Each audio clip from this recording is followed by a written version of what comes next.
10 utos kapag mambabash ka. Una, dapat perpekto ka. Huwag kang iiyak kapag ginantihan ka na.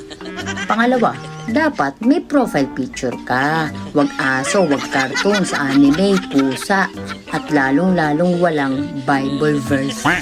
Pangatlo, huwag ka maglalak ng profile. Bakit ka pa naglalak? I-delete mo na lang. Diyos ko po, naglak ka pa ng profile, wala rin kami makikita sa'yo. Pero ikaw, ang daan mo makikita sa amin. Ano mo? Pang-apat, siguraduhin mo namang may konektado dun sa content yung sasabihin mo, ha? Hindi yung ang uunahin mo yung physical na itsura ng tao. Baka naman mamaya nilalait mo na sila, yung pala may putok ka. Tapos mabaho pa hininga mo. Ano yan, 2 hits combo?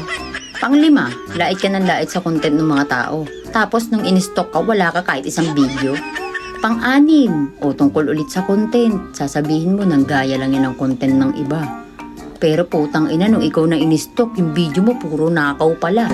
Pang-7, bakit di mo i-share sa amin magkano sweldo mo yan? Pang-8, huwag magme-message kapag nagantihan ka ng binash mo. Tapos sasabihin mo, Lord, sorry, nahack account ko.